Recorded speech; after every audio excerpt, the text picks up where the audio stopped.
more time and partner up. So hand fighting first, guys. Go up.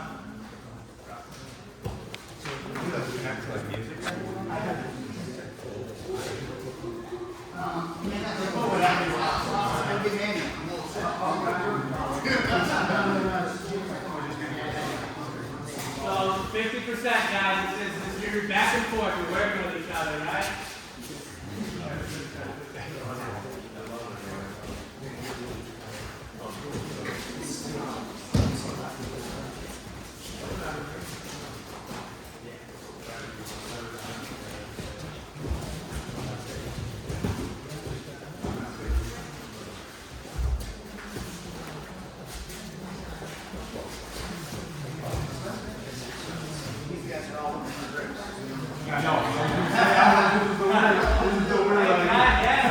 Keep going, try to get a listen and continue doing, right?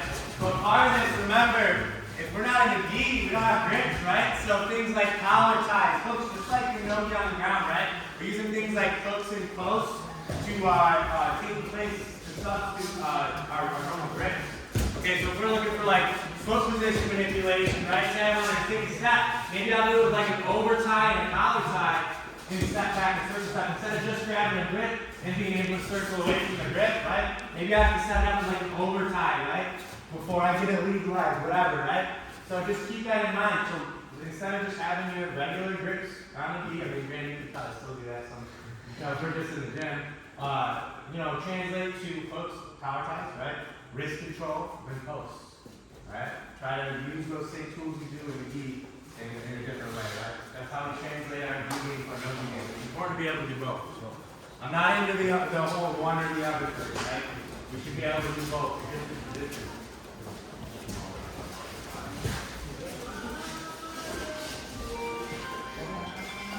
All right, time guys. So takedown, any takedown, back and forth, right? First one, no resistance at all. Maybe I want to shoot a double, right? And set myself up for tap. Not just dropping and walking away, guys. Make sure you're setting yourself up for the next step. Maybe this time she drops back with a step, right? Or she starts to sprawl and I turn her into a single. Okay? Maybe I want to tune it. Okay, a little bit of adversity. Give them a tiny bit of adversity, not hard resistance or anything, right? But that second one, you'll have to, overcome the adversity, change it to a different takedown. Good technique too, guys. Don't spaz out. All right, guys. Back and forth, 2 times piece, Bill.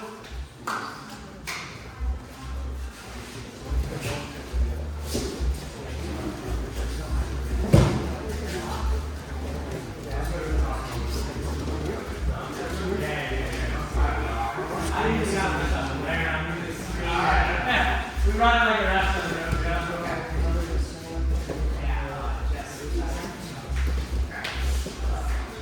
Good technique, guys. We're warming up our bodies and our brains, right? Good technique. Focus on good technique. We don't need speed right now. We need good technique. Good drilling. Every drill is drilled in intention. Right? Don't waste your own time or your partner's time. Every drill is drilled with good intention. Everything's deliberate. Every rep is deliberate. Remember, this is the second person, right? You're drilling partner, rope resistance so much, right? You have to take down. Make sure your brake falling. Don't hurt yourself. Drilling out, take down.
Side guys.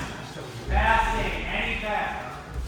Any pass, guys. Inside or outside position, but we're doing it with good technique, okay? If I say, okay, I want to pass from the inside, we'll start here, right? We'll go start from hindquarters. I look for a solid pin, solid pass, solid position. The end is in a solid position, right? Second time, I'm going to repeat the same thing. Are you any resistance or anything like that? I'm going to repeat the same exact thing. I want to make sure I'm doing it with good technique. If I don't do it right the first time, let's clean it up and do it right the second time, okay? So maybe if I want fast and I'll pay attention to the small details the second time, maybe I'll actually come underneath the pin that I need. So I can start looking for a much cleaner knee slide, right? Pay attention to those small details, guys. Good technique. I'll say it again. Every rep is deliberate. Otherwise, why are we doing it? We're just instilling bad habits, right? Every rep is deliberate, and we're paying attention to those minute details and technique. That's what separates the good people from the great people, right? If we start that from day one, and we take that even into our drill, it'll pay off in the long run, I promise. Okay, back up. Passing. 2 times a piece. Tilted.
Like a full guard sweep, right?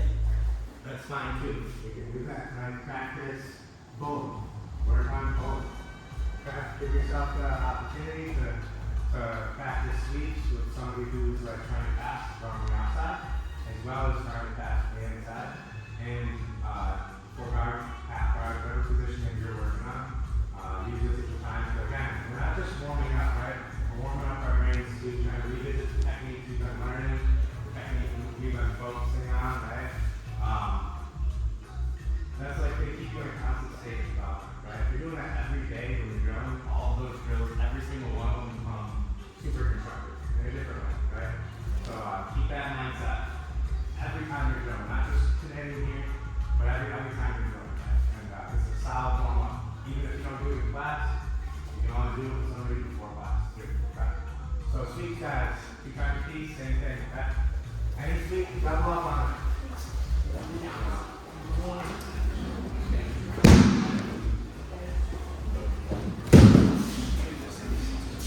Yeah,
Every minute that you're on the mats, you should be constructive in some sort of way. You know, my job as like a coach, I feel obligated for that to be the case. It's your choice, really, in all honesty, whether or not you want to, take advantage of that, right?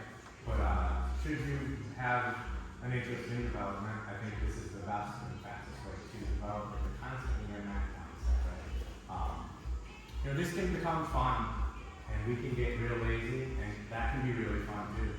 Because it kind of forces you to do a different kind of jiu-jitsu, right? And jiu-jitsu is beautiful like that. It is an art in that sense, right? We have the opportunity to treat this how we want it, and it can be enjoyable either way.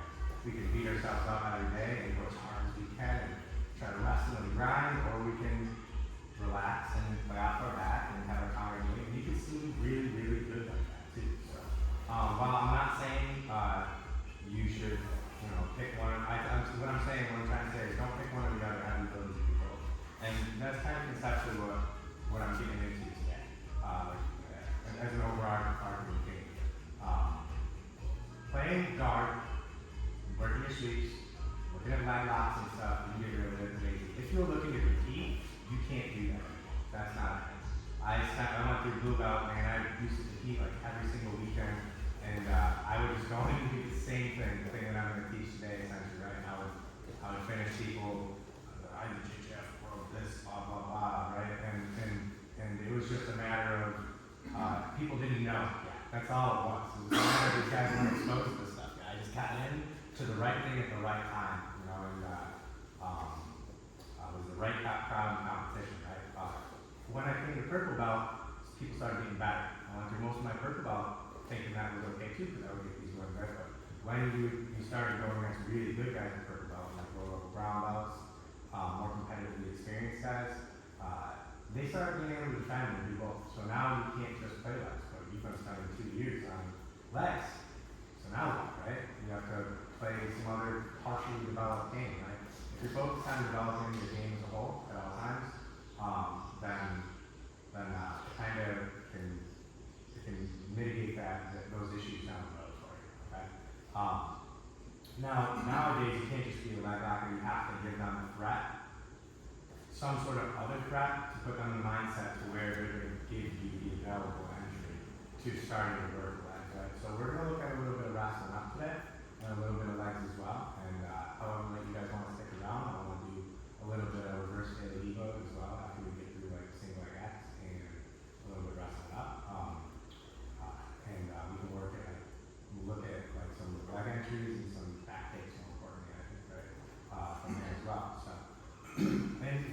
teach, and the systems I teach in the jiu-jitsu that I personally play, my goal from step one, whether I be playing guard or I get on top and decide I want to wrestle, which has been a passion of mine the last couple of years, so I want to wrestle, right? Wrestling pass, right? It's always aimed towards getting to the back. Like always, that's always my goal, 100% of the time. It's always how am I going to get to the back. That's my goal. When I start that match, no matter what, my goal is to get to the back. Now, whatever I get in the meantime, whatever they give me in reaction to my mission being getting to the back, you know, say I enter legs or I end up with an arm bar or, you know, more or whatever, right? That's going to be in response to them defending my mission towards the back, right?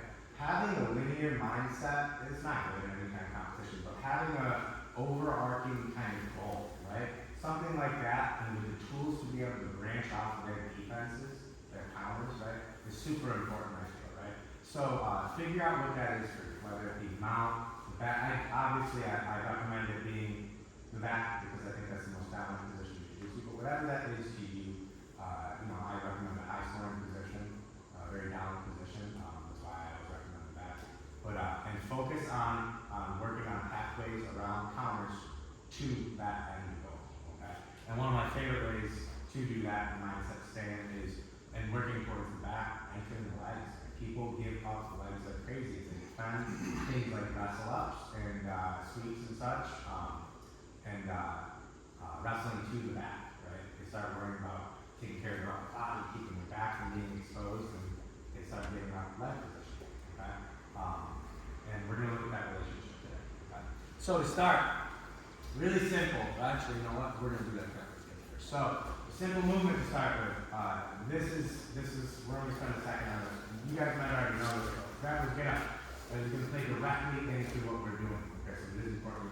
So, heel to butt, same side knee to the mat, other foot plants. I'm going to pull myself up because I don't have anybody to grab onto right now. I'm going to pull up to that knee that's on the mat. I'm up to my foot. Okay? Wicked important movement. Seems real silly. I promise you this isn't like some Conor McGregor in the park stuff, right? This is actually really important. Heel to butt on the other side, foot is planted, pulling myself up. Okay? So I'm up on my knee, my back is up, I'm not sitting on my heel. It's important. Good, strong posture. Okay, and you see a nice connection. I'm going to make here a second. Switch to the other side. Right, this is pretty basic, right? You guys get this movement. I'm up on like a kickstand essentially with my toes in the mat behind me and not out my shoelaces. Okay, I want that back foot to be strong, and I have the ability to exchange. Okay? Now I want you guys to do something for me. Next time you do this, and you're getting up, put this knee on the mat. Step up. Drop this up. Okay? Heel to butt, knee down, put on the mat. Next knee goes down, coming on the opposite leg. Alright? Good. Everybody's doing this really, really well. We're coming up, dropping your knee. At no point is my butt touching my heel, guys. I have a strong back the entire time. This motion is extremely important. Okay? Do your butt. I'm up on my foot. I'm going to drop my knee. Keep my butt off my heel. Step forward, my opposite leg. Up to my feet. Alright, guys. Now everybody on your feet. Penetration step. The leg steps forward. Heel, toe, knee. Rear leg comes up. And we're going to walk forward, right? But really what I should be doing off of this leg is driving across at like a 45-degree angle, right? So, heel, toe, knee. Keeping my butt off my heel. Rear leg comes around, plant, and I'm driving at 45 up to that knee. Up to that foot, the leg that was on my knee. Alright guys, do that a few more times. Some people have to prefer feet left. I really like to practice both. I think it's very important that you kids be able to shoot out both legs. I love it. Heel, toe, knee, up to the foot. 45-degree angle, right? And we're driving that. Just remember, when we hit that penetration step, everybody talks about going the distance with the penetration step. That's not even the main point of the penetration step. I'm trying to penetrate her bubble, okay? Heel, toe, knee. I make that contact chest to quads here. And what happens, especially when I get lucky, I'll make that contact and I'll have her load it up. Because what's going to happen from that contact, it's going to make her load her weight up over, right? So when I hit that penetration step, I can easily step up into my lift. Not so easy right now, but normally it's a little easier than that. So the reason why I'm showing you this, we're not doing wrestling on the feet right now, right? The reason why I'm showing you this is now I'm going to have you guys connect this. So if you realize what I'm doing, right? If you realize what I'm doing, I'm going to take this backwards, get up, and I'm gonna connect this right to that penetration step that I hit. Right? So we're wrestling up from our butt. I can easily do this in a situation against somebody who's like trying to approach the guard and such in a lot of different ways. That's wrestling up. Okay, very, very important skill to have, especially nowadays, right? I scored a bunch of points just in this past little ACC run I had, just off the wrestle experience. Let's say your butt. So now we're connecting those two things. Heel the butt, grapplers get up, knees down, and we're up in our shot. Okay? Heel the butt, grapplers get up, knees down, and we're in our shot. Okay? So everybody, do it on both sides if you can, if you have a hard time with it, and just focus on one side, right? Get a few reps on that, and see you guys that stage, start into each other. Good, guys, very good. Yeah, very good. Good.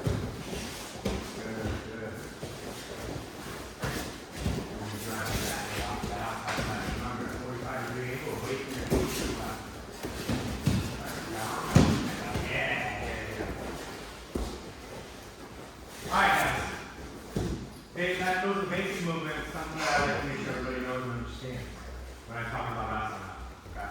Wrestle ups, conceptually, I mean, that's what we're doing from the bottom. We do that a lot of different ways. It's translated to a lot of different positions. I hit this stuff, I've been really working on doing this from like butterfly even, right? Forcing back exposure and such from here and working like my fast backs into the neck, right? I beat some decent people who, had some decent guards with that, and it felt easy because of the access to like the smash pass I have from the wrestlers, It's a really good system. It's a really good system. So we can wrestle up a lot of different ways. For example, we can hit that like grab or get up, or even situations, especially when we're down in front of somebody, where we're looking for like a glass double, where you can hit a legs cross up to knees. While I don't recommend that, it is something I caught myself doing. I see what people teach and stuff. I never really recommend being in a legs cross situation really, but man, it makes sense when you're trying to move in a straight line, right?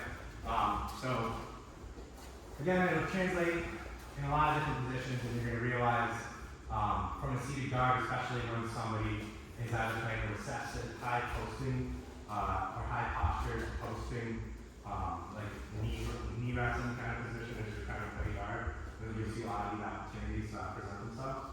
And also when people are on the feet and trying to play like cagey, like athletic outside passing game, you're going to see this available to you a lot as well. Alright, so our first wrestle up we're going to look at, just to make sure you guys have something to connect what we're doing.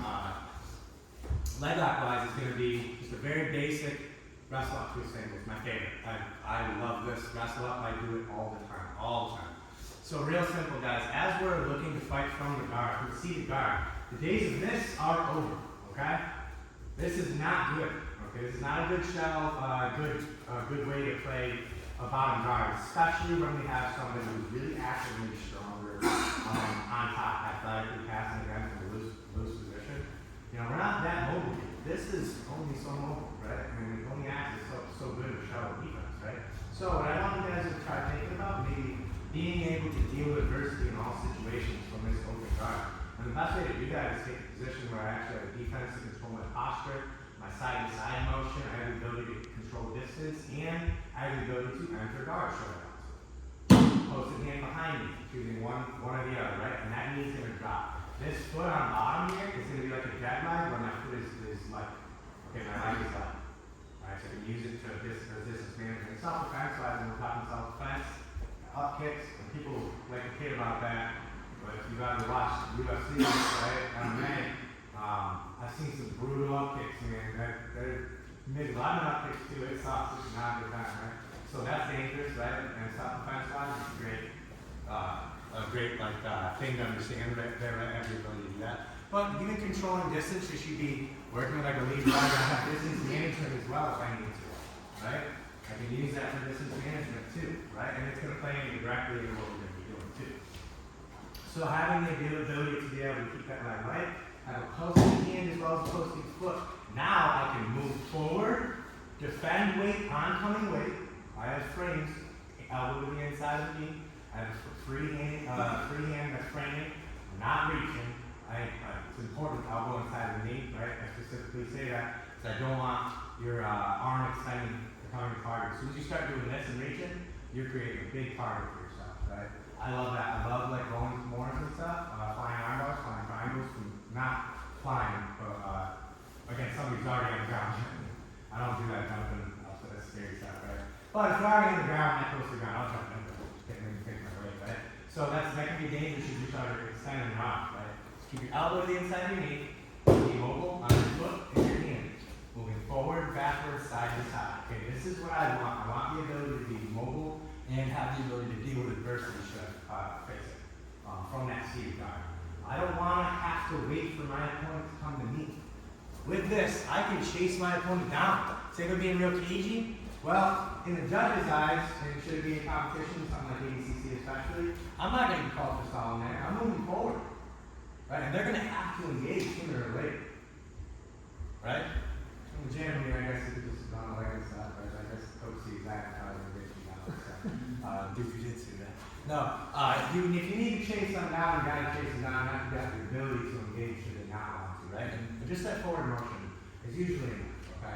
And even if you're just trying to give off the illusion, like trying to make them engage, just to wait for them to like step in, right? It shows an active person there. Okay? You have to have the ability to be so and also stay safe. And be dangerous there too, and this is the best way personally I found, right? So, first wrestle up, that hand that's posting, we're looking for the inside reach. As I create distance, maybe she's playing a cagey game, she wants to run away like that, right? Well, I'll scoot towards her, I'll keep my lead leg to the outside of her foot.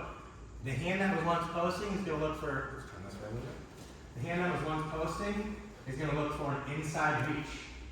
Okay, this is my safest way to extend my arm, my favorite way essentially, right? If she looks for more from me, she's really exposing her back, right? As opposed to the other side, it's going to be a longer distance for me to get to the back.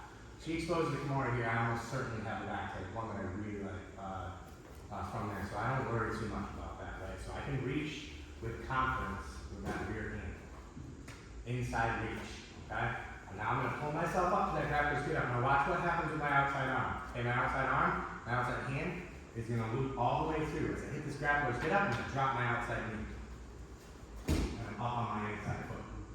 Okay? My butt is not on my heel flaps. Okay? I'm nice and strong. I have the upper outside quadrant of my forehead buried in the ribs. This is very important. I say upper outside quadrant in the forehead, right? So you're not dead arm, nose inside, right? That's an old school kind of thing. I think an MMA kind of thing, right? And I really don't like her ability to pummel my head to the outside. If you get someone that's good at guillotines, man, you're in trouble, right? Upper outside quadrant, if you try to pummeling that head to the outside, I have a clear wedge in the inside position, right? The base of my face, right, where my vision is in the inside line of like her ribs, okay? And as soon as it goes to the ribs or the outside, I have nothing really stopping my head from getting turned over to the outside of her body, right? So small detail, but important one. Upper, outside quadrant of your forehead. This one, okay? This part of your head. Very near the ribs. I'm not down on my heel, I'm driving into her, okay? Off of this outside foot. As I loop my hand around, guys, I don't care if you like the ankle and the knee, that's totally fine. I like the gable grip here, at least so I start to stand. Okay? I'm driving into my opponent for two reasons. One, to keep her off balance, and two, to keep her leg, this leg right. So if this leg's heavy, as I go to stand, I'm going to end up in this position. This is not what I want. This is not what I want. Granted, there's other things I can do from here. I can go to a double, I can re-pull, whatever, right? It's still not anybody that's good from that position is too strong on my head, or I work for my back, or work for eating something, right? So when I'm driving in off this outside foot, I want to make this leg light. So I'm putting all the weight on that far side leg. As this leg becomes light, driving into it and stepping up into that little penetration step like we did, right? Off that penetration step, becomes a lot easier. I collect the knee, keep it nice and tight. I'm not holding the leg like this, guys. Cable grip. Cable grip. Okay? Cable grip. Got questions on that as I go over the phone. And we're lifting that knee up to our stomach. Okay? Our head is still buried at the ribs. And then whatever single leg finish you guys want, if you guys need one, this hand that originally looped around, right? I'm going to go deep with that arm. My other hand is going to go down to the ankle. I'm going to step back. Not up and around. I'm going to bring my knee outside of the flying of the foot. So if you try hooking that leg, it's going to be difficult for her to keep it. I lift the heel and my inside arm before I start standing up and posturing up while I'm still driving with my outside arm or inside arm, reaches around to the hip. Now I can bring my hips in, but I'm keeping my head connected. I'm just going to circle back and drive the weight into the side of the body that's in the leg close. Pulling the hip to the mat, essentially. Very simple, low impact, very high percentage takedown. That chair sit has taught me a number of times, right? Olympic, Greco-Roman wrestler, blah, blah, blah, right? He's like, all that fancy stuff aside, in freestyle wrestling, he's like, this was the most consistent single leg finish that I have, because the way you manipulate the hips, right? And then you land in this great position to start passing. Okay. So if you don't have a finish, you got one. Pretty simple, guys. The wrestle up. And now that we went through that grappler's get up, this should translate pretty quick. So remember, from our strong posture, seated guard position, inside reach, not outside reach. I'm not a fan of the outside reach. There is a time and place for that. This is an inside reach. Pulling myself, especially as my opponent's pulling away from me, right? I'm making it easier. Pull myself up to that knee. Try to keep your butt off your heels, outside hand. Loops all the way around. Just like we did on that grappler's get up, right? On our other leg now, right? I'm driving in there.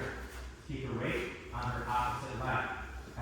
I'm not trying to just stand up here, guys. I'm driving off this outside leg across her hips to make it so I'm just like walking upstairs, right? It's really easy to get up. She's carrying my weight there, all the weight's on her back leg. Again, if you need to help with the single leg finish, outside arm runs all the way through. I reach down to the heel, or close to the heel. Back step around the foot. I lift while keeping my head connected. Get a grip on the hook on the far side hip. I'm just going to pull her hips into where her right leg used to be. Okay, left in the top side leg. 1 minute. Alright?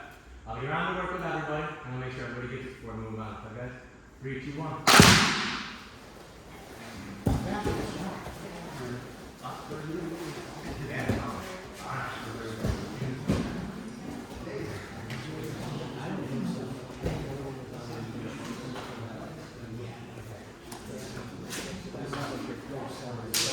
Down on the outside knee. Down on your left knee now, and your right knee comes up. No, down on your left knee. Then your right knee comes up. Good. Now you can try ankles up. Right off your right leg. Yeah, good, good. Very good. You can finish this however you want. Up on your foot though. Up on your foot though. Good, much better. But I mean, if you were successful, so if for whatever reason you have to be around the corner there, right, that's totally fine. This hand can reach down, this hand go to the far hip. Right? And now sit him right into where that is. Yeah. Nice easy chair sit. And keep it low. Remember how strong you are. You cannot keep your balance in that position. It's not like you're trying to touch someone with a single leg, right? We're chasing down with a shield above the hips, right? This is you control the far side of your body. Best case scenario, like that, you turn away and you go back. Sweet, even better, right? Then you take it for a ride. Okay. It happens more times than you think, but smarter. We don't want to give up back, right?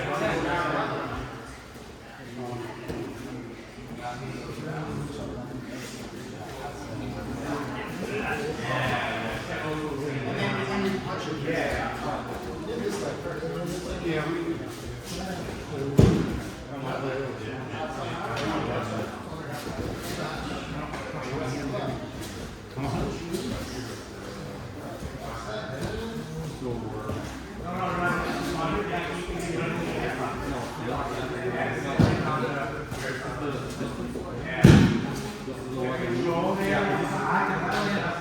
That's all I said. Just focus on this. The best case scenario is that they hand it almost half right here. You know,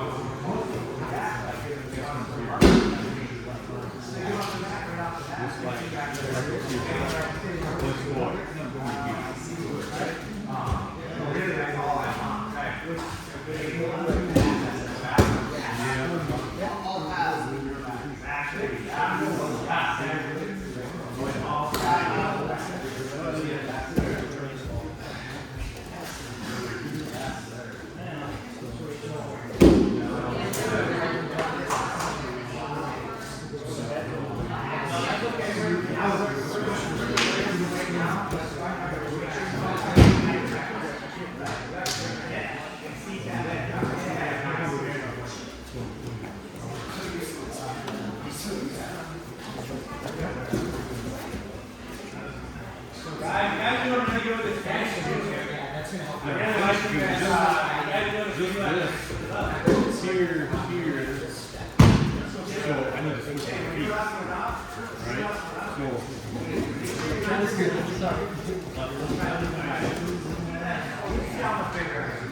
Needles in that first, as I see it.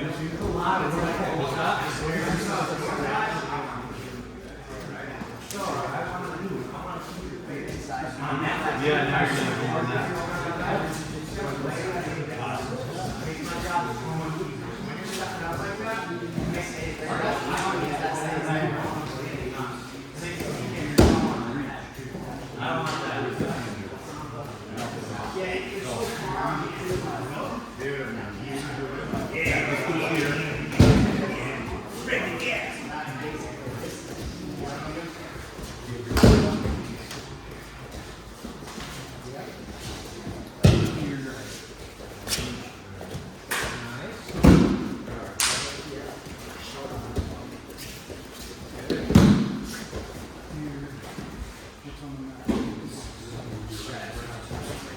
Yeah, guys, very good. So take a look, right?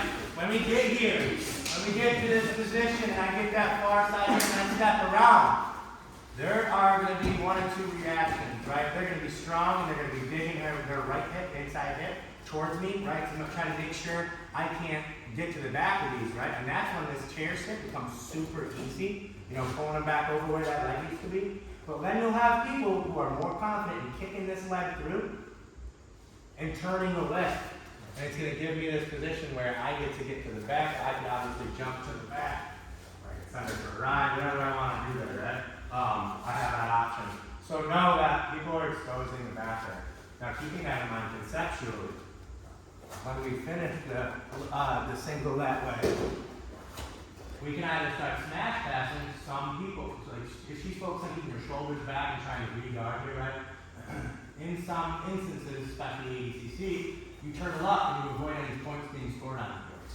So even if you work for that takedown, right, if she gets the turtle, she avoids points. But look where I'm here. I have such a good angle, I have double unders, I have access to good back control. So her turtling up to save the points is just going to give me a stronger opportunity for a good back take. Okay? So if you're like, oh man, I'm not, maybe I want to compete in ACC, and that's just going to make me turtle up. I'm not controlling the hips or the legs. And if I want to point for a takedown, that's not what I want, right? I promise you it'll give you a very dominant form of back control. Keeping points in mind, right? Points in mind, especially like ACC rule set, right?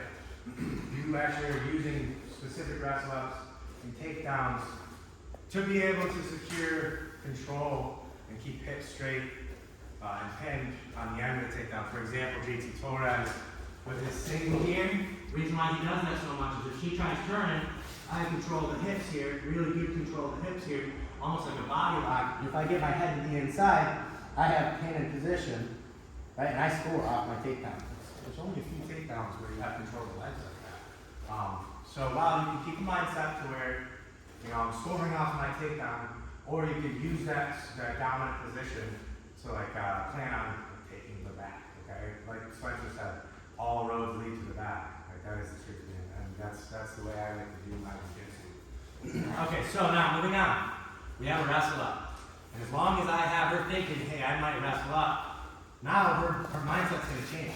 Okay, I really like to attack that wrestle up first, wrestle up event. So even if it's unsuccessful and I end up pulling again, I'm dominant because I have the ability in the first half of the match to do that, right?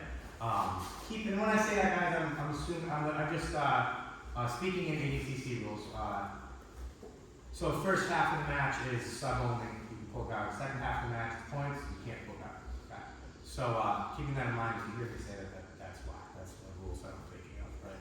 So if I have an opponent who's not on me, maybe I tried that wrestle up.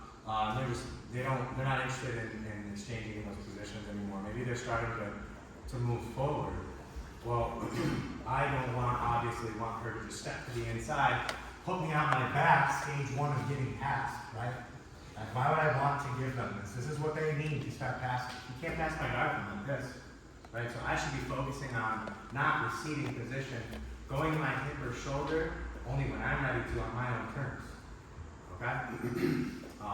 And keeping that in mind, if she goes a step to the inside, that frame that we have in front of us, right, in our lead leg, right? So she goes a step to the inside, my frame is posting on the knee, and my lead leg just becomes a hook to the inside. I just created wedge in the inside position. So I'm keeping access to my hips in the inside position. Okay, that means if she, conceptually, overall, right, body position wise, that's going to keep her from being able to go hips over hips and knee on my head. Okay, in the long run, that's what we're doing. Just by putting this inside there, it makes it so she can't sit. Just step over me and sit to mount. Okay? This hook becomes my line of defense. I have a frame still posted on the knee. Right? So instead of framing on the knee, I wanna enter a guard of my own there. Okay? Maybe I don't want to wrestle up. Maybe I'm not looking for my wrestle ups anymore. Maybe now when I'm in the inside position, I'm ready to attack myself. My outside hand, I'm looking for an outside reach. There's two schools of thought for this. Some people like a full wrap here. I personally don't. I don't have the hip flexibility, leg flexibility on, like a hot knee or something like that. I don't like all the pressure that this brings on you in the bottom position.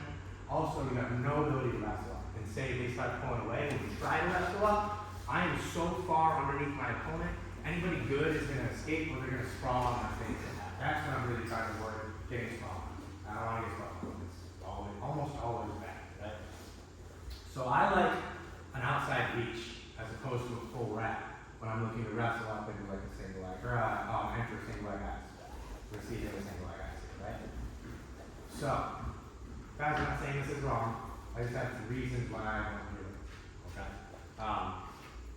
Elbow to the inside of the knee, strong hook, with a false grip around the outside of the knee. I'm using this elbow, the structure here, from my dorsiflex foot, hooking on the inside, and that's creating a nice strong hook, sticky hook on the inside of her leg, right, to the shin-to-shin contact. My elbow pinching to the, my knee pinching to the elbow, right, my elbow being on the inside of my knee here, guys, that structure I'm creating, along with a strong false grip. So I'm not loosey-goosey with my grip, right, I have that grip wrist deep, and I'm using fingers all the way around to curl nice and tight here. Right? All I'm going to be able to, or all I'm going to have to do is, as long as I keep this structure strong, and this stays one piece, right? I'm just going to have to fall to my inside hip. This other hand is not reaching, for reasons we already discussed. I'm not reaching with this inside hand. I don't need to. Okay? I don't care what the position of that leg right now. All I need to do is make sure that I'm not going to deal with any extra adversity should she decide to step forward and like step over and stuff. I do nothing about that. Maybe she'll put herself in a position where she's no longer negative. And maybe all that works for nothing. So this elbow is posted on the inside of my knee. If she goes a step forward or whatever, I have a posting hand. Okay, so I'm not too concerned with it. I recede to my inside hip, and this structure again stays one piece. Dorsiflex in constant contact, sticky hook. My shin is never leaving that engagement. As it falls to the inside, my goal is to lift her heel off the ground and drive her heel towards the butt. What that's going to do is going to drive her weight into the opposite leg. Again, I'm focusing on that position, that off balancing, right? As I rotate to my inside hip, I send her weight into that opposite leg. Some people stay standing. That's totally fine. Some people are good at that. Regardless, I still have access to what I want. But I am trying to drive that heel to the butt. Very simple, guys. With the hand still able to defend should I need to. Some of you guys like to grab that far side leg, especially in the gi with the grips there. It's awesome, right? So if that's your thing, that's available, right? You can practice that grip, gaining that grip too, and keeping it. So I'm driving the heel to the butt. I'm gonna pull the knee to the chest and lock up the straight ankle lock. That is so important. That's numero uno for our control. So even here, if she decides to sit her butt down for whatever reason she finds it, I still have the ability to just off balance and re-enter what I'm trying to do regardless. So after I get my straight ankle lock, this inside knee stays to the inside, okay? Again, that's our frame between our hips. So now if she were to try to sit on me, right, I have an easy frame between our hips, right? And then my other leg, my outside leg, goes knee to chest also. And I'm wrapping my outside foot, heel to the inside of the hip, toes to the outside, guys. Heel to the inside of the hip, toes to the outside. And this inside knee is going to pinch inside of the knee to inside of the ankle. Toes to the outside, my foot stays planted. I don't want my shoelaces on the same side, like shoelaces with my inside leg on the same side of my leg. Do not, this is not a, I'm not going to say it's wrong, I just don't think this is super functional, especially nowadays with leg locks being as relevant as they are. Inside of the knee to the inside of the ankle. My other foot is going to be dorsiflex, acting as a hook, shoelaces planted in the back of her hamstring. And I'm pinching my knees, trying to keep them aligned essentially. Okay, like they're pointing in the same direction. Right? From here, I'm just turning my knees to the outside. When I'm doing this, guys, normally if I was off balancing her in that direction, she would be stepping back with this leg, the leg I had isolated, right? To stop herself from falling. She's not going to be able to do that because the leg is isolated, like I said, right? So keep that in mind. Engaging my hips, turning my knees to the outside, and driving her over my hip to hit my sleeve. Good? To hit my sleeve. Don't end it there, guys. While we can enter leg locks and such, let's look for scoring position. Press up on this, Mike. Sir? Right, my outside heel, don't let go of the hip. I'm going to come off. I'm posting with my inside leg. My knee comes up. Other hand is ready to post and frame should I need to. Right, but I'm lifting my hips, and I'm going to retract my knee. This is going to seem kind of goofy. It's going to feel a little goofy too. I promise you keep extension of this leg. Isolation is like control of the end of the ladder. You're going to be able to control your ascent, and you're going to make sure you keep hip and head height advantage, okay, as you get up. I'm going to retract my knee first. It's going to be harder for some of you guys with real long legs, right? Create the space. Should you need to, you can scoot your butt back. Okay? I retract the knee first, and I'm pulling my foot out. Okay? So I lift, plant my knee, kickstand my foot, and I lift her foot. Again, if she's trying to come up or anything like that, I have my hand posed, push the leg, so it doesn't turn into like a head-to-head wrestle up, right? I lift the foot to try to keep the foot above her hips and shoulders at all times, try to keep hip height advantage. And now I'm up on top, and I settle to the pass. I just scored. Okay? So, instead of looking to wrestle up, because she's pulling away, maybe she starts looking to enter, like the inside position. Shin to shin, guys. Shin to shin. Strong sticky hook in the inside. Elbow to the inside of the knee. Strong false grip around the back of the knee. Wrap all the way through if I can. I rotate to my inside hip. The inside foot here, I'm not extending it, I'm not keeping it out, I'm just keeping it knee to the ground, foot and heel acting as a wedge on the inside. I don't need to be engaged in anything here, this is like a dead guy for a minute. I just want to make sure should she step forward, I can use it as a control and the right between our hips. Okay, so every fall to our side, I'm driving the heel to the butt. Everything stays strong in one piece. Sticky hook, dorsiflex foot. I drive the heel to the butt. It's going to force the weight to the opposite side. Sometimes you even get that posting in the hand, which is great. If you want to grab the far side foot, awesome. In a gi, I definitely would, because those grips are fantastic. Knee gets pulled to the chest as I'm driving the heel to the butt. I lock my straight ankle grip. My knees come to my chest. Outside foot wraps around the heel. I'm lifting and engaging my hips, guys. Lifting and engaging my hips. Inside leg, shoelaces are going to go to the far side hamstring. And I'm going to look to connect the inside knee to the inside of my outside foot's ankle. Okay?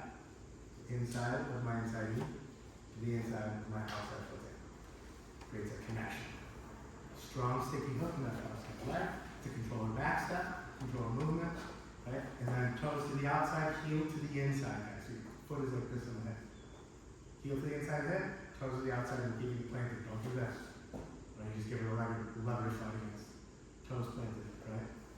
Engaging my hips and knees turn. Push your hips over that side. From here, it's pretty simple, guys. Right? I can even post and create a little bit of space should I need to and pull my foot out. But as she's trying to stand up especially, I'm going to work up to that kickstanding position. Now it's my goal to keep head height, hip height advantage. Strong post and engagement. Let's keep your shoulders behind your hips. If I can drive her back to the mat and start my pass. And we score. Alright guys? Let's seem like a lot. It's going to connect to what we're doing. And you're going to see how these kind of lead into each other pretty fairly easily. You're going to find yourself getting people nervous about the wrestle up. You're going to give you access to this pull and single guys. So I'll be around to work with other things to make sure you know where guys. So pair up, 3, 2, 1.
I don't know why. That motion and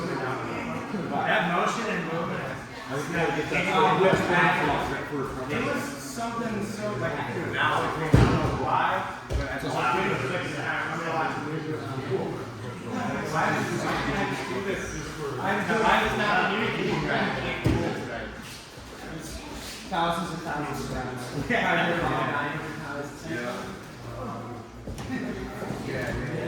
Yeah. Sam. Yeah.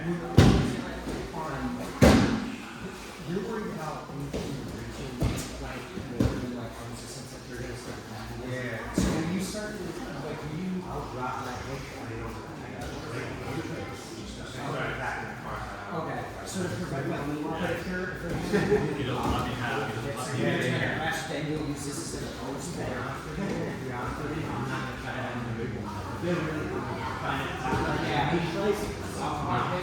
Okay. Yeah.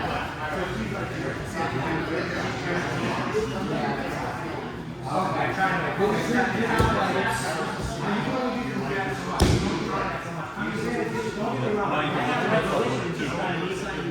like, I can fall to the inside. I'm just gonna do a little bit more adversity there. Yeah, that's cool. I don't know if I'm doing that. You got pretty good. Yeah, very good. That's good. You guys are doing this really, really well. Really well.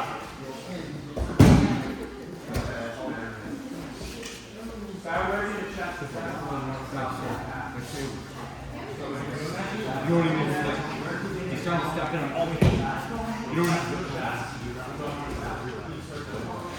What's that?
This is the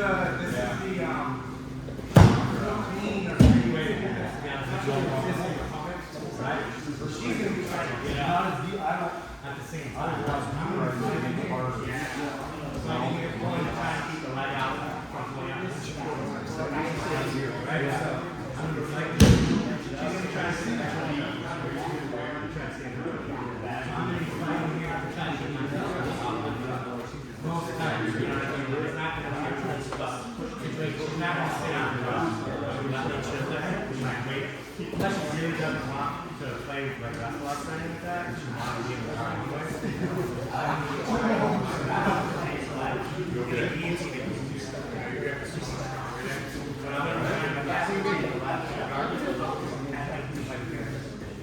So that way, I need to body lock and that knee up.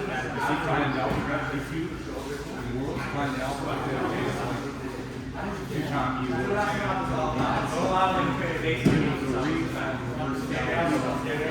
you know what they showed the video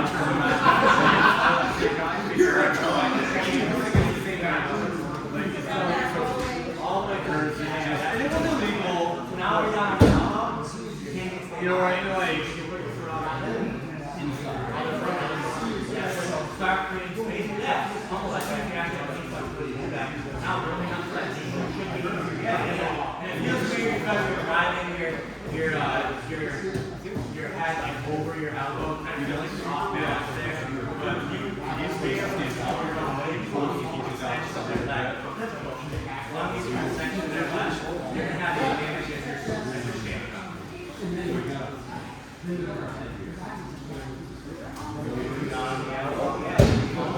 Straight away, you can build up with them, that's all.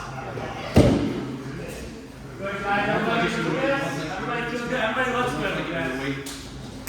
This is like, this is a pretty, like, quote-unquote elementary entry into our single leg act. Like, this is something you're going to see all the time. Even with, like, a kneeling opponent, right?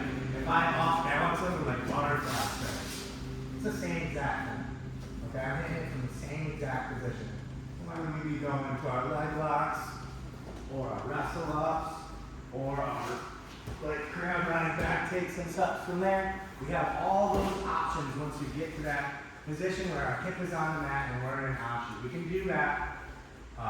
We can score points. We can look to finish from that. It's another super diverse position, right? And again, my goal is always to get towards the back. Like the things that I do to get towards the back, they're going to compensate for looking against it. And it's only going to be something that plays into like our finishes in these positions, right? They end up handing us the stuff that we weren't even really looking for, but we have like readily available for us to use. That's really important conceptually, guys. As we're going through everything, every technique, right? Always think about how would I turn this into a way to go on and think of that, or go underneath my phone and take care of that. Right? That's an awesome mindset to have all the time when you go into your jiu-jitsu. It's just to make the rest of stuff dangerous. It makes it everybody scared of back takes. But we don't want to see rubber back. Everybody knows it's the worst position in the league. We're going to have myself mounted, my back taken all day long. So moving along, we're going to look at a leg lock finish from here. Pretty fairly simple, right? Leg lock finish, same entry. I rotate to the outside. I'm going to start you guys with my favorite straight ankle, something that I actually have been really successful recently in competition with. I find that this is probably like the most translatable to like the bias hobby, the straight ankle, the riva, pretty much every competition. Even for like you guys, right? You guys can straight ankle lock, right? You guys ever competed before? Yeah. Oh, cool. Were you allowed to straight ankle lock? Okay, I thought so. I'm pretty sure you were, right?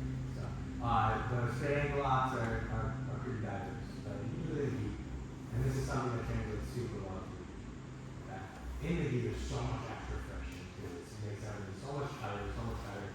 And any of these locks that I have, like so the traditional straight ankle, lifting my hand, making sure I'm keeping my wrist on the Achilles tendon, lifting my hand in my solar plexus, planting my hand in the solar plexus, pinching my elbow, and go down to the shoulder.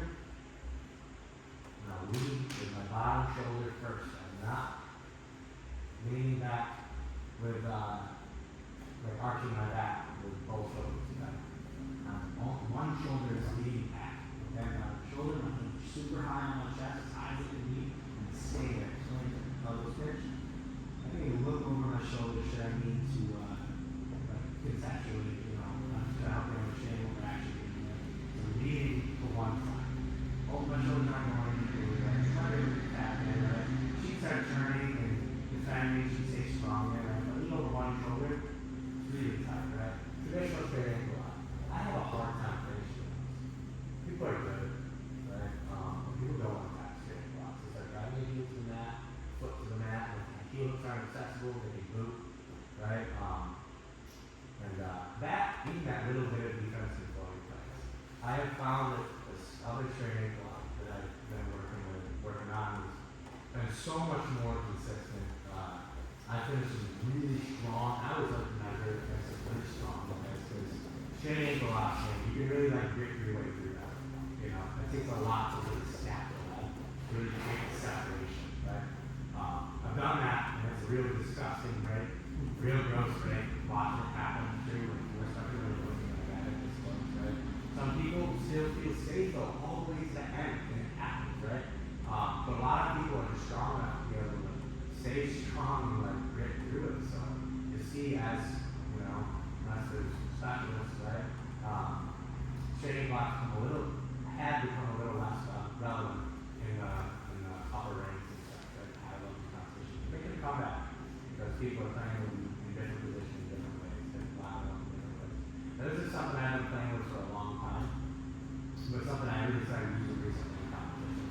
So instead of my basic hand-to-hand, palm on the solar plexus is never letting it drop, right? Never arching our back, never hands drop. All the work you're doing in the straight ankle lock, you're doing for nothing if you don't like that, right? Inside hand is going to look, so lift that knee off the ground, okay, off of your leg. So I create a good amount of space. Now, if I'm up on my elbow, I can't drive my hand any further, okay? Keep that in mind.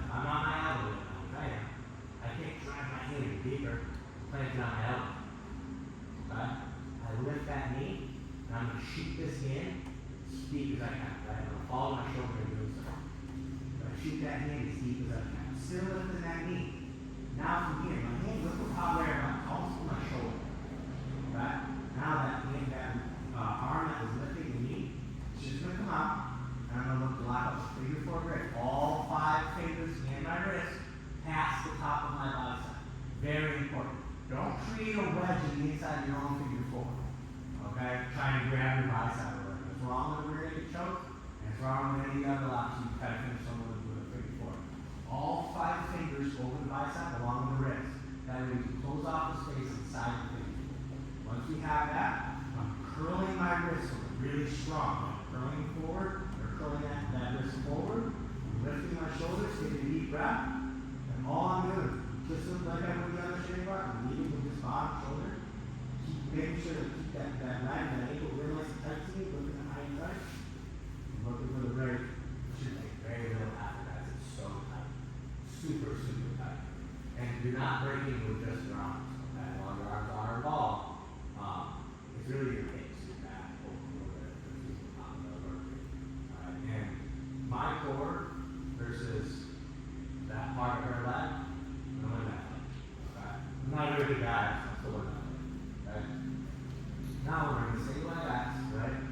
Seated single leg X, we have to actually super accessible kick. You usually kind of retract your leg and maybe on rotate, whatever, right?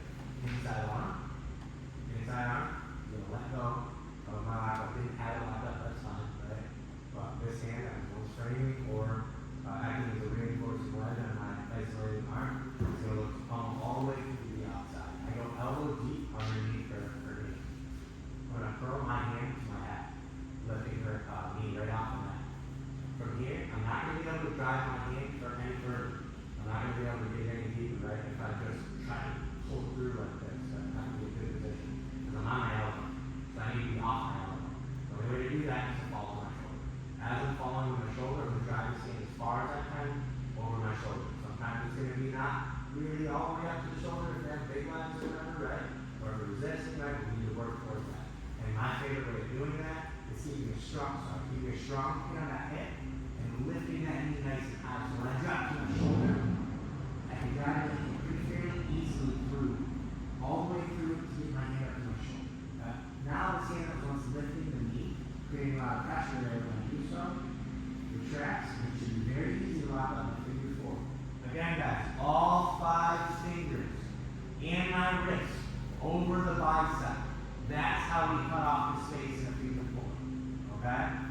That's how we cut off the space in a figure four. It's the same thing with a rear naked choke there. Down the shoulder, this thing goes all the way through. All 5 fingers over the bicep. See how I'm bringing my elbow to my body to do that? I'm not grabbing my bicep and walking over my fingers. That's difficult. I'm bringing my elbow to my body. And then I work my way up to that technique forward. Other hand going up to my shoulders, not grabbing the leg. I grab the leg when I do that. There are some positions where that's violent, not this one. If I grab the leg while I'm doing this and try to center my back, there's a chance that the leg will start to drop and relieve pressure. That thing we were talking about you should do, right? Instead, I'm going to bring my hand up to my shoulder. So that keeps us all lifted in one piece, keeping that right as tight as my head as I can. Right, so now when I look for the break, driving my shoulder first, becomes a lot easier. Okay? I'm not driving my back, guys. I'm driving the one shoulder. Leading the charge with one shoulder. Okay? I'm trying to take the back of my armpit, plant it against her shoelaces, her toes, right? And I'm trying to separate her foot from the rest of her body. Okay? That's the goal. Right? Creating separation. If she doesn't get, if her foot doesn't get the separation, then we get the break. We do this a lot of different ways. We drive the knee to the outside when I'm doing this, right? I really find the safest way is with this arm. Also, if she reacts hard to the opposite direction, we've got the most accessible heel hook that we could ask for. Okay? And this is she continues to roll. I already have the finish that I want to. We're going outside option. But I can finish. My heel hook, my outside heel hook becomes super easy as well, right? So it puts us in a position to where even her strongest defenses, she's giving us another finish.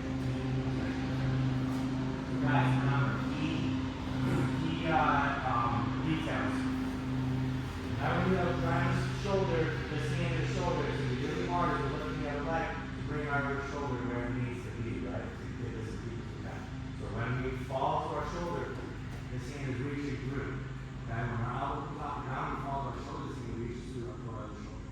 All 5 fingers, as I retract the sound, all 5 fingers over the bicep. So I'll bring my elbow down to the body, 5 fingers over the bicep, not grabbing the leg. In this position, specifically, I am going up to my own shoulder. From here, I get my leg. Now, dealing with a little bit of adversity, or adding a little extra pop to it. As they defend, a lot of these guys want to roll through. And then it was really easy for me to just belly down, widen my base and my knees, and finish with my entire body, dropping my hips into it, lifting my shoulders. Right? And shouldn't go belly down, try to roll through. You'll feel how easy that becomes too. And that's, we're doing the same exact thing. Now, we're focusing on our head, knees wide. And now we're going to drop our shoulders, or drop our hips and lift our shoulders into it, guys. So you feel like they roll through and rotate. You're only doing your thing. One way, make this straight angle out backwards. The other way, makes it feel extremely accessible. I'm straight angle out, these little right, so remember, inside arm, lift the knee. Drop the shoulder, drag your arm all the way through. Lock up the figure 4. Grab your shoulder. And use that for the break. Alright guys? Pair up. 3, 2, 1. Be nice to each other. This doesn't feel awesome. Yeah, go slow. Be nice to each other. This is definitely not awesome. I mean, it's awesome. It's not awesome for the person that came down here.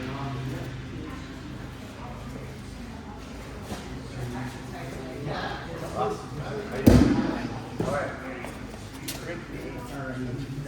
nice.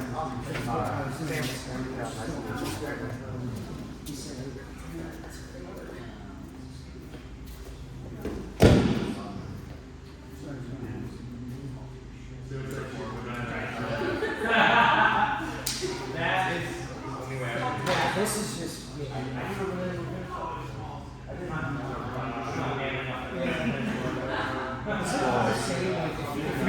see when the fight that you're fighting, if you have this issue, so it's all the fights you're going to see, like, kind of strip this one off, like, yeah,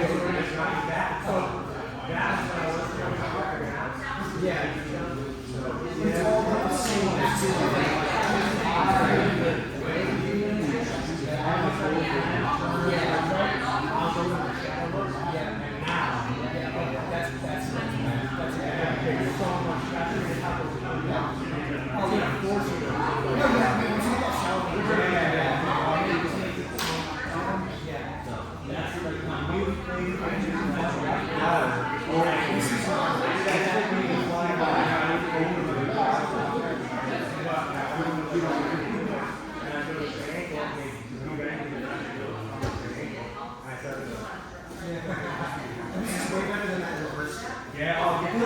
So there's a functionality that I can bring the heel up to my chest.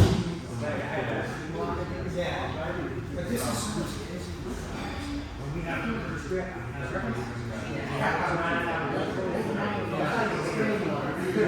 so this is regular straight plus, and it's a lot more accessible.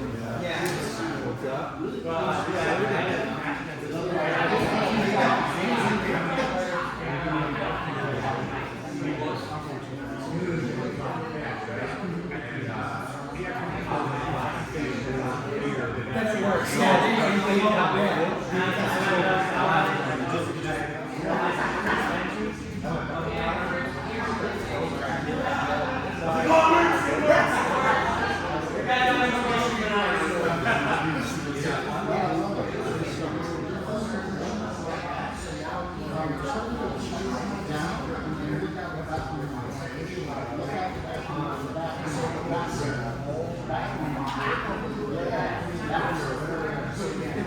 that's going to turn into better.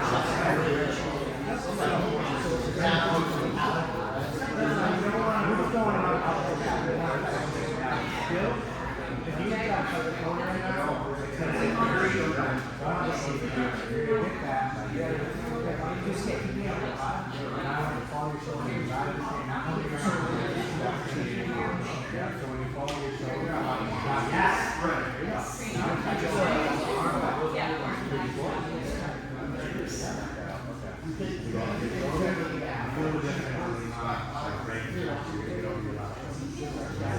No, you're just picking it up. That's all.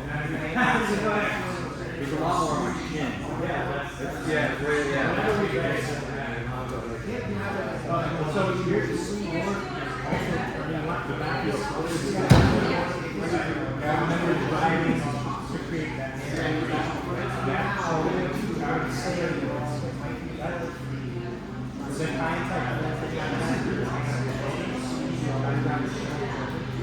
Because all you were doing before was brushing my cow.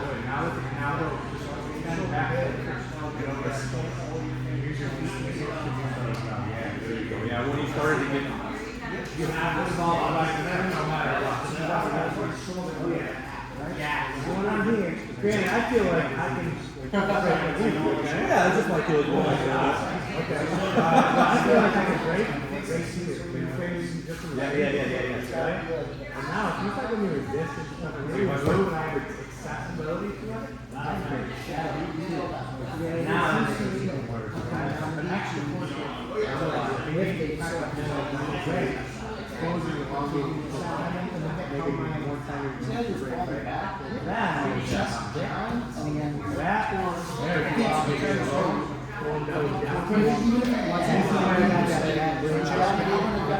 so we're inside is great.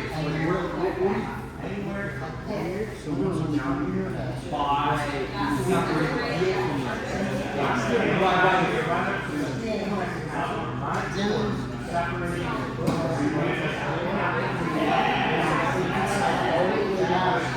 Changes everything.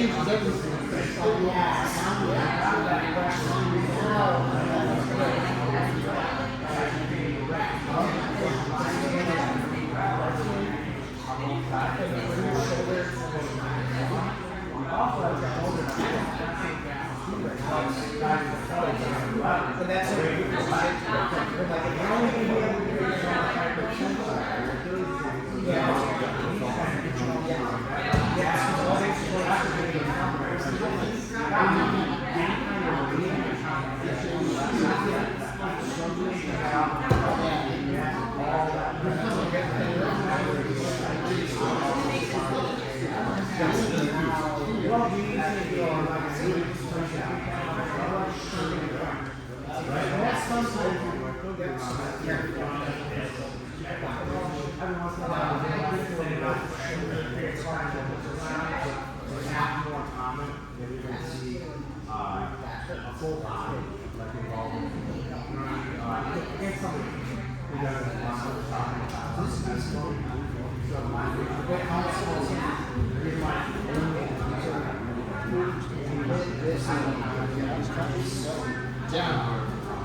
This is just so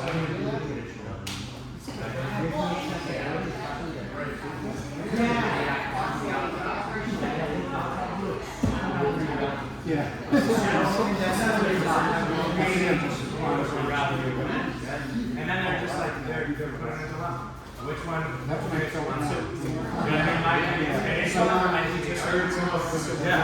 Well, you want to give them, that's where you want to be. That's where you want to be. You want to give them an exit, right? You have two doors to choose from. Both overly now. Yeah, you know what I mean?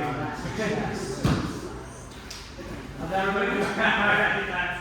But I was a pain, I'm going to United States. It looks like it's working. Anybody have any questions on this at all? On the actual position of the figure four? Everybody's doing this really, really well. Yeah. Yeah. And then have that up and then just lift off. Lift that.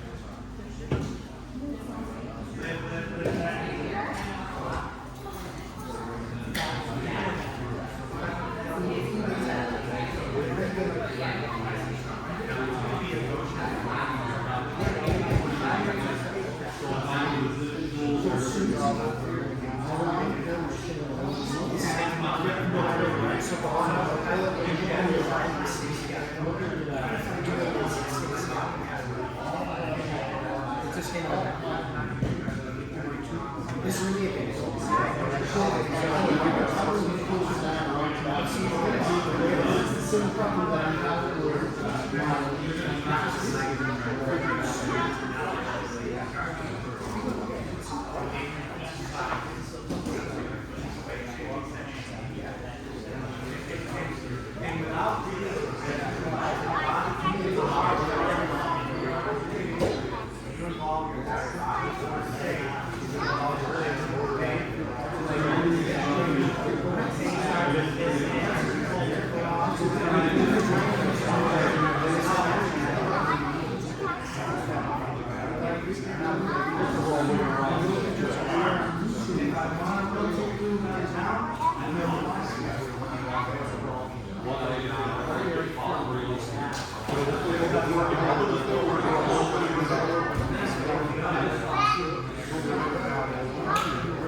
This is for my replacement for you. You know what I mean? Now, hand you guys like you it's just a replacement for you.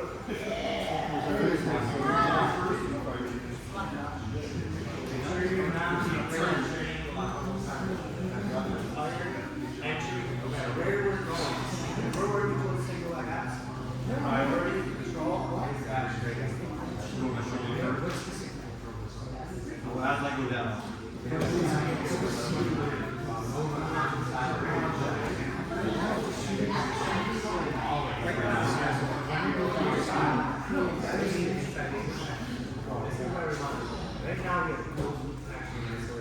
I can feel it from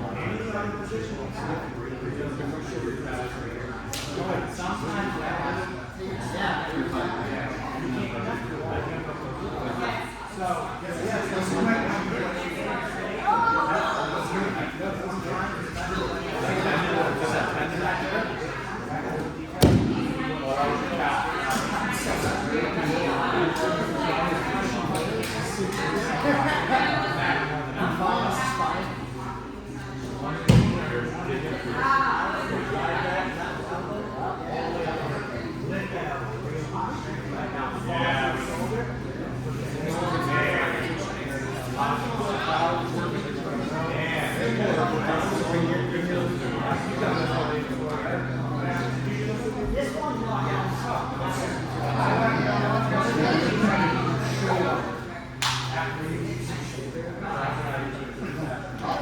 make sure it really works. That's awesome. I'm not that good yet where I need to. This works. I gotta have real proof.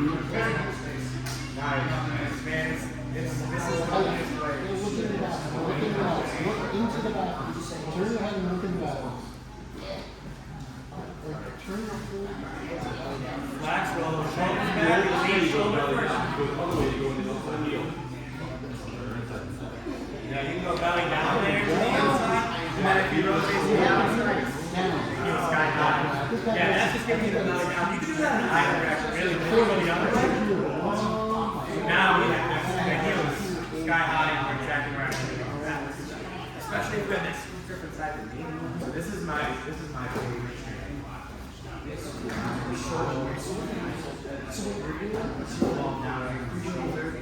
I can see people as soon as you give up, they gotta have this, you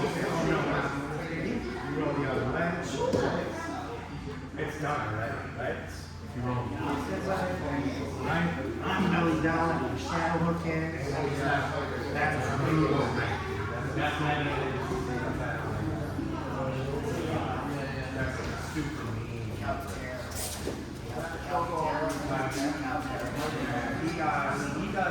He's got a similar thing he does in the he's light over the top of it. He doesn't know if he's going to come to the It's like one of the pioneers, the gi guys, or the smaller guys doing like real different stuff, right? Everybody in Nigeria was so traditional. Aside from me, I was doing bare polo. Either you do a bare polo game or you do a very traditional game. Yeah, and he kind of went into all of those. You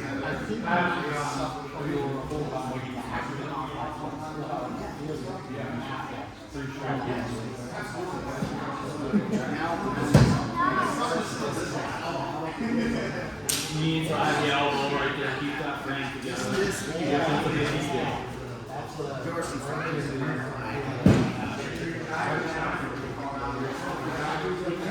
Right, you pull your eye down to your left, and you just do those blocks.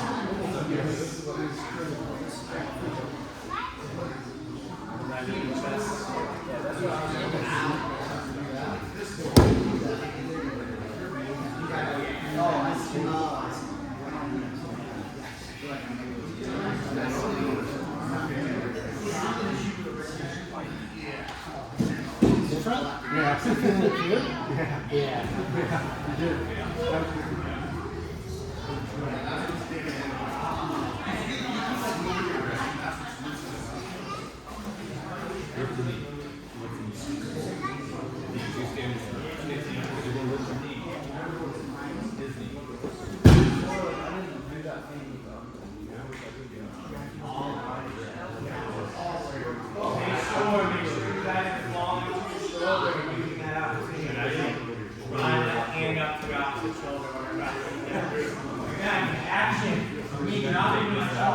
That's going to give you the other side. You're going to get that dual.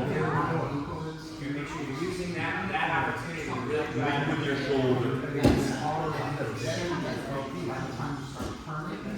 And if you can get to this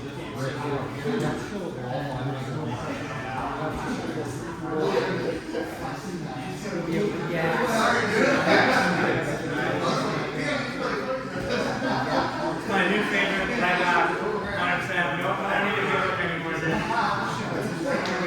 It's so much more consistent. Everybody's so good. And these little guys, man, they move so fast. Well, yeah. Still gotta go slower. It's fast.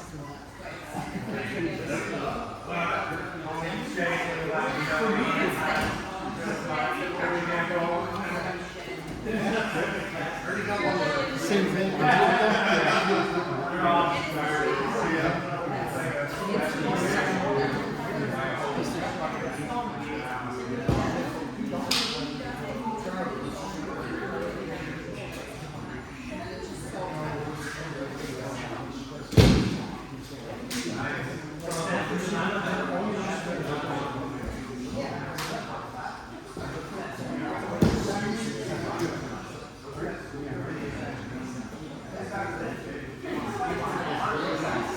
Yeah, right to the shoulder.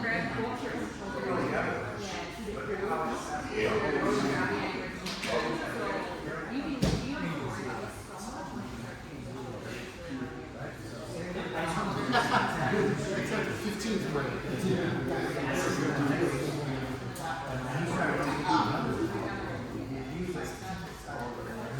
Now it's just I can finish just off most of the more lives, right?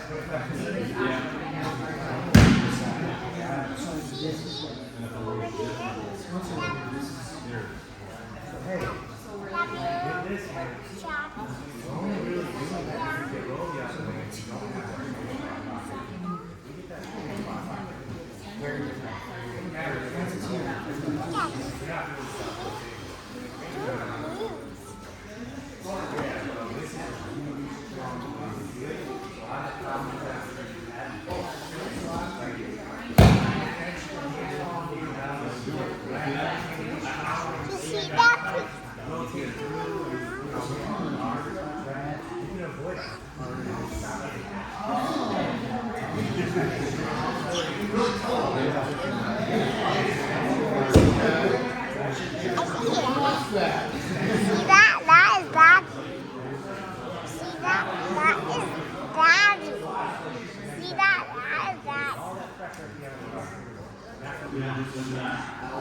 You see that, Daddy?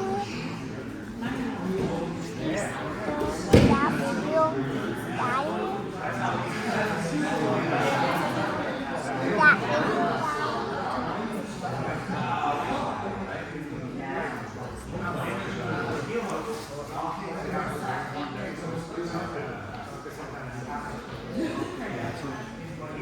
Daddy, the time is running, okay, Daddy? Time is running, okay, Daddy? Time is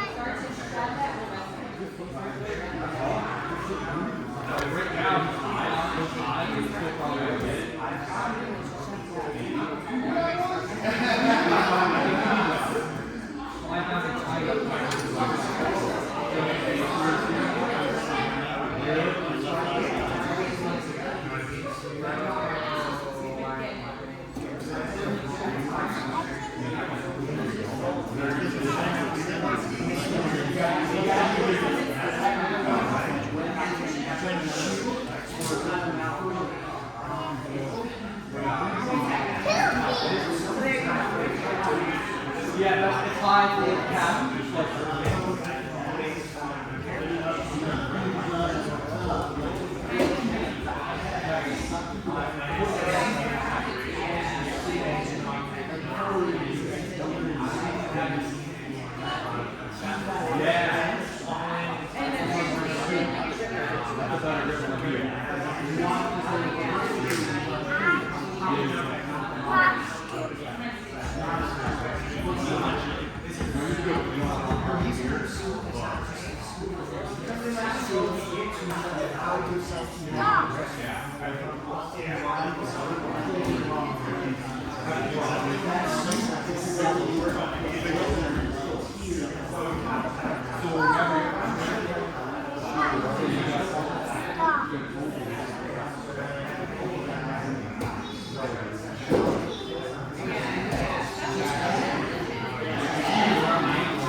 Alright guys, everybody looks like you're having like a good time this time. I see that you're all playing now here. And it looks like everybody really understands what it takes to really feed that experience. We're going to change it up a little bit. I wanted to cover reverse sailing a little bit. I'm not going to go over the outside heel there. You guys see it, it's accessible. Literally everybody I talk to, oh, and if they turn the other way, the outside heel there, because you're all reaching over it the right way, right? You go over heel hook breaking mechanics the rest of the time, or we can break the whole different position. I think that's going to be more beneficial for you guys. Who in here has done reverse sailing heel? You guys know the position? Okay, so you're semi-familiar with it? Good, so perfect.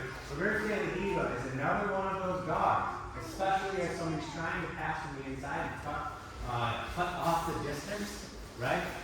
Is another one of those guards that I thoroughly enjoy going to, giving me the ability to wrestle up, sweep my opponent, and take the back. Leg entry is obviously there as well. For anybody who knows the position. Okay. So, say we don't get that foot to the inside this time. So she steps in, and I don't get my foot to the inside. Okay, well, I'm going to preemptively go to my inside. If I want to stand here, while she has her foot on the inside, and just try to fight this battle while she's connected like this knee to chest, you're most likely not going to win this fight, right? There are things I can do, don't get me wrong, right? But these are all things that, like, I'm like reactive to what she's doing. So I'm going to preemptively, as I know she's stepping the inside, or maybe I want to go to her, right? And I'm allowing her to step to the inside. So I'm preemptively going to my inside hip. When I go to my inside hip, my inside arm is going to reach underneath my leg and look for a 4-finger grip, okay, a false grip, on the Achilles tendon, okay? I like to use my top arm as a control behind the knee as well, all right? Now there's some people who like to play this like pseudo reverse daily heel where they just use knee levers, and it's super accessible to things like the false reef and such, right? So they're like a little more complex systems. We can work off of that, and as you develop your reverse daily heel and such, you'll have more options there, right? But conceptually, a good base and foundation for your reverse daily heel, technique-wise, paying attention to all our limbs. Pay attention to using all our limbs, involving all of our limbs, right? And in the gi, this is a fantastic dog, guys. If you like tank grips, you can do tank grips, or you can still do the false grip in the gi. I really like the gi grip here, and we can do it from like a sleeve and hand grip here. And man, the reverse daily heel is such a strong position. I load people up and throw them from here, just because you can, right? So all this stuff translates to gi as well, especially the back kick we're going to go over. This simple inversion is going to hopefully open up some doors conceptually for you in the rest of the game too. Okay? So the active inversion itself underneath your opponent can be kind of difficult. If you do it wrong, or if we're actively acting against a resisting opponent, right? It can feel awkward, right? And this is one of those positions that as they actively try to put pressure in, pass, or just counter, right? They're almost certainly going to help us through the inversion. What we do with that, that depends on, what techniques we know and what paths we choose and such, but regardless, even their defenses oftentimes will help us through our inversion and reversion. So should you be somebody who likes to invert or wants to develop that kind of game, it's a great guy to work on. So as I follow my inside hip, I want to grip, 4-finger grip or false grip on the Achilles tendon.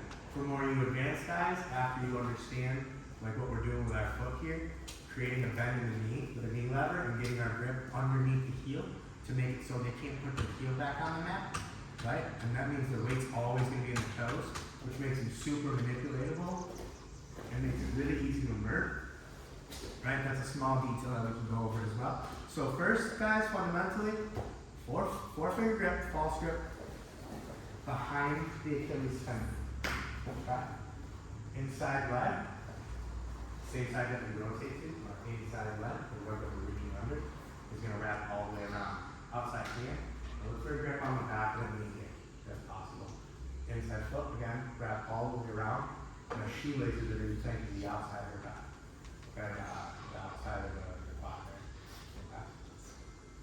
Strong, sticky hook in there, guys. I want to make sure my foot's stuck to her leg. I want to make sure that I keep a bend in the knee at all times. As soon as she locks her leg out, I lose her versus her heel. And I'm playing the knee lever. Okay? I can use this grip on the back of the knee as well as a strong dorsiflex foot, creating a hook to the outside of her leg to ensure that with a little bit of tension with my inside knee, the inside of her knees, I can keep a bend in the knee, which keeps the position for me, keeps the control. Outside foot can do a lot of things. We can hide it, should we get more advanced, right? And we go against guys who like to tap legs from the top. We can always hide it and still achieve the same result. Or, this is especially important in the beginning, like the development, and in all of our sweeps. Toes, with all of our foot actions, right on the hip bone. Toes to the inside. So now, should I want to extend or push her away? I can push her away. Okay? Very simple. As we find reverse daily heel, guys, all I'm doing is I'm going to do the same sweep I did in single leg X. I would pull your foot out from underneath the hip essentially, and use these grips and my knees, outward rotation, to send her weight over the hip that no longer has a foot able to compensate for the off balancing. So as she loses her post, she can no longer compensate for the off balancing. What happens? The hip gets right? She no longer has a leg there. When people stay strong there, put back step, no rotate. If you keep the pressure there, one, you're either going to create strong reactions that lead you into something else, which is going to be the case most of the time. right? Or you're gonna get the feet. And from here, guess what, guys? Grapplers get up, heel to butt, we wrestle up. We plant this foot. Don't hold on to it. If you hold on to it, I'm right up into the birthday lever, right? And we're trying to avoid that. We don't want that to be a 50-50 situation. I plant the foot, I come up. Now, guys, we can stand. Again, we're giving them the ability to go into reverse lever, or we can crowd the space and try to get our shoulders between the knees, head to the inside, and start passing. A whole bunch of passes from there. Easy underhooks on the front side, very quick moves on. Okay, so grapplers get up there after I hit that sweep, right? Outside heel to the butt, planting the foot. Grapplers get up. Lead knee drops over the head. You guys, we can fight if you like to pummel over the top right off the bat. I really like scoop grips so I can force my shoulders between the knees. And of course, the planting of the shoulders so I can finish this good strong knee slice. Right? You have options there. You can pass over, you don't really care. But coming up, scoring 3 points, getting to top position. Obviously, what we want. Okay? So pretty simple, guys. One more time. She steps to the inside. I rotate to my inside hip. Yeah, I still have my lead hand framing, just like we were going on before. This time the foot gets to the inside. I rotate to my inside hip. I'm reaching around the outside of my leg, guys, not the inside. Around the outside of my leg. Getting the Achilles tendon first. Dad, you see that spring? This outside hand no longer close to the knee. Much like how we would try to pull her into a single leg X. My hand is turned into a false grip behind the knee. And I rotate to my inside hip. I kick this inside foot through. Wrap the shoelaces all the way around the outside of the thigh, keeping a bend in the knee at all times. Outside foot, balling my foot to the hip bone. I push her away to create the extension I need before I pull her foot out from under. I pull her foot out from underneath her. I'm pushing it at the hip to send her hip in the direction that her foot can no longer compensate for. So don't push straight back. She's going to be able to compensate with that on the leg. She'll be able to step back or whatever, right? I also want to rotate that knee out and pull that heel right out from underneath it. Then we plant, heel to butt, out with things, wrestle out. Alright? Keeping it simple to start the reverse lever stuff, guys. It's a very extensive part. And it says I only have 16 minutes left, so if you guys want to stay out, finish up the stuff. It's totally up to you.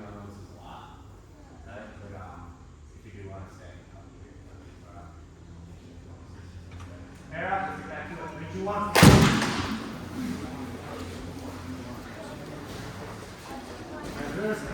I don't have any cool Japanese names for this night.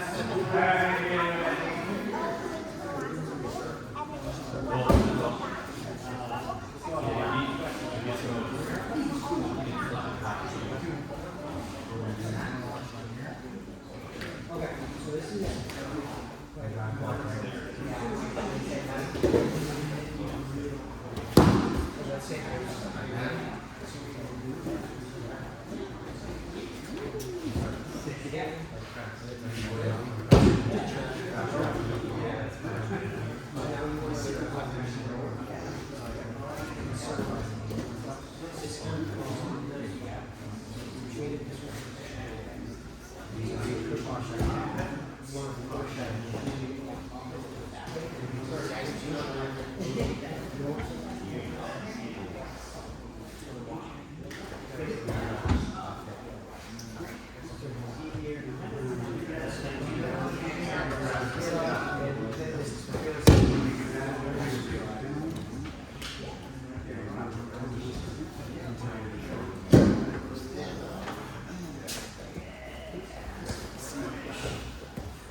So guys, keep going, right? Keep going. When we create a reap on the knee, alright, you're gonna stop looking at me. So when we create a reap on the knee, right, what we're doing, we're creating pronation in the knee, right? We're turning the knee towards the inside center line. Look what happens to my foot. No matter how I slice that thigh, I'm still lifting my foot off ground. I can't turn my knee to the inside without my heel coming off the ground. My weight is on the ball of my foot. I now have heel exposure, right? We have supination in the knee, right? As opposed to pronation. Knee turns to the outside. My hip, my leg is no longer a solid structure. I don't have alignment between my hip and my foot, right? As soon as my knee leaves the alignment, right? The line between my hip and my foot, as soon as it gets pushed to the outside, now, little effort pushing that weight over that deep structure puts me down to my hip.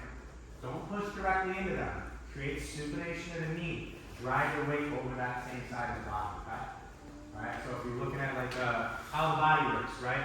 That's what we want to do. Create that nice strong structure that we stay up on every single day. And we work on every single day. Our legs, right? They're strong. And, well, they're supposed to be at least. Right? And take that strength and that structure away from you. That simple motion. You'll feel it. If you do it to yourself and you hit it, you feel it. This is not comfortable again. And any kind of pushing, you can fall over that hip, especially if I can compensate by stepping back. Right? If I no longer can do that, and I have supination of the knee, I'm going over that hip almost certainly. Okay? So as we're looking for this sweep, it's real simple, right? And again, oftentimes you're not going to hit this sweep, it's going to give you the reaction they need, or that you need to do whatever it is that you want to do. Oftentimes, I'm going to hit this sweep, and they're going to pop right back up, and they're going to be in this knelt situation, and they're going to be in this situation now. And now this is a more controllable situation where there's less variables in the equation, and I can do the things that I want to do, like inversion-wise, getting underneath my opponent, whether it be attack the legs, or create a situation where we can up the back. Okay? And we're going to work our way slowly, we're surely into that. But I need you to understand the point of what we're doing. Okay? Not just the technique, the whys, right? Why it works the way it works. Right? I'm not just trying to show you stuff. I want you to know why exactly we're doing everything that we're doing in the technique. Right? Turning that knee out makes that side of the body weak. Simple as that. Right? It makes it so they don't have a strong base underneath themselves on that side of the body. So as we push their weight to that side of the body, they can no longer stay on feet. Right? And that's what we're doing. Right? Keep that in mind. With the same leg axis that we went over earlier, and this concept remains the same. We're doing the same thing multiple moves. Okay? Go ahead, guys. Keep going. Keep going.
pass.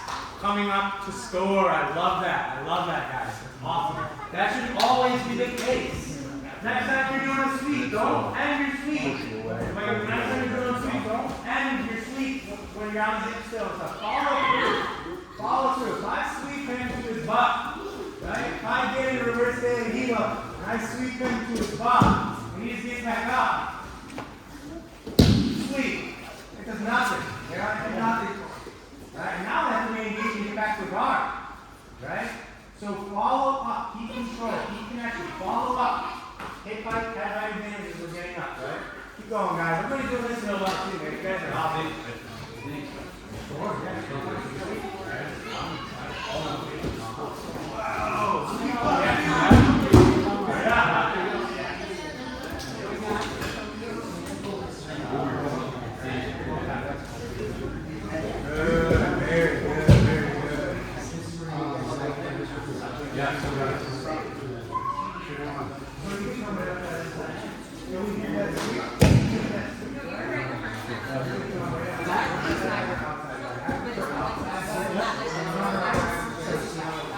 Oh, really? Okay.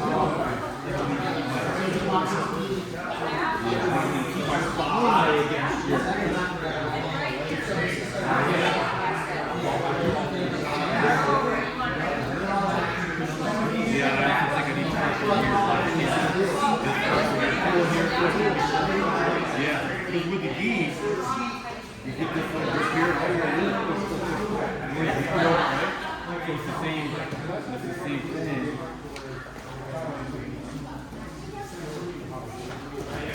Yeah, a lot of tighter. Because I can push this thigh against your shin. This is what you have to build up here.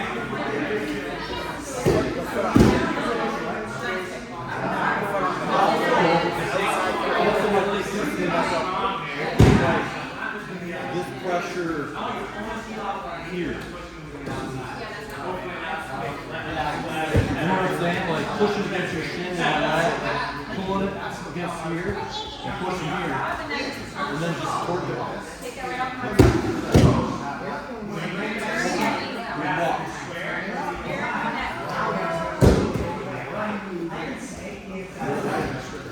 Exactly. So I gotta kind of do this.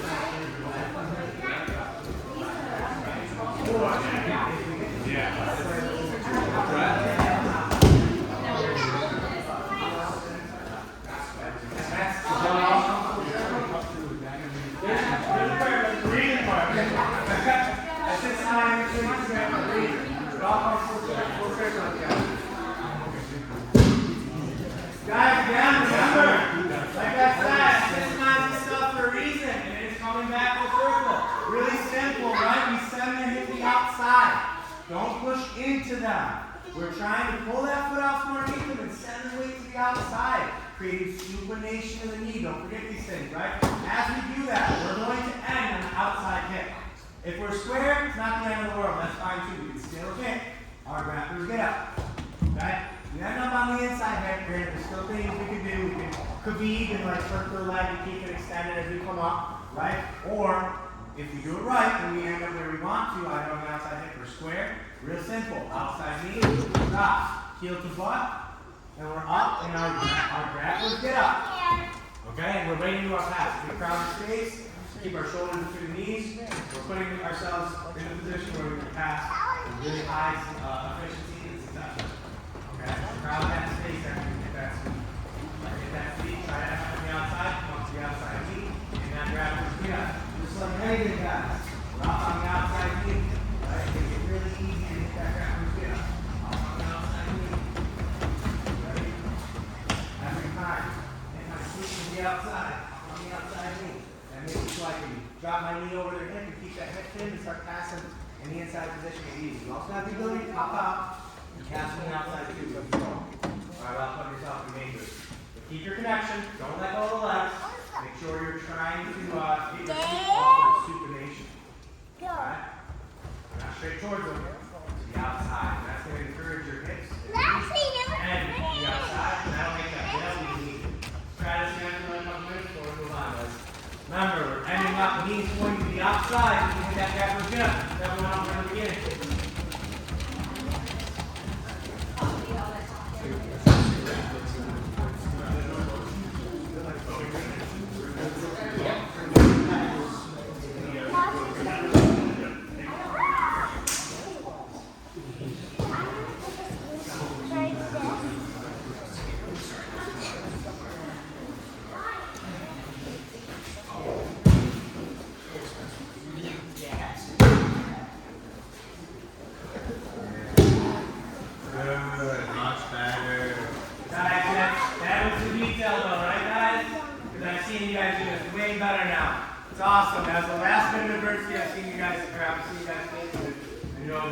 Good.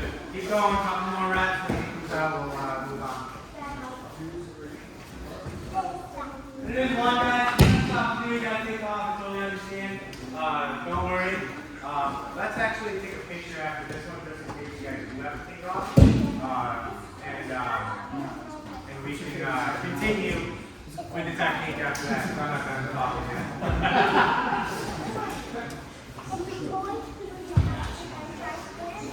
Nice, man. You already know this one, right? You should have seen this. This should be revisited. System. I feel like we did that before.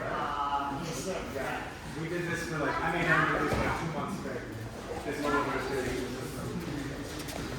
We were doing the same thing every day for like 2 months straight. It was awesome.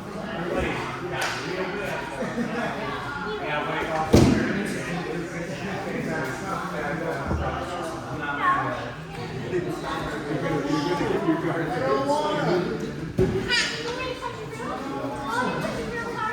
Alright guys, everybody's doing this a lot better. Everybody's doing this pretty consistently right now. I see you guys trying to work into the pass that we're going. But first, real quick, let's grab a picture while we're all here. And then we'll move on to another counteracting sweep. Should they defend that first sweep, which that game everybody will. Huh? Do you have a, would you use your phone so I can... Actually, I'll just use mine, Alex. It's okay. However you want. It's all good.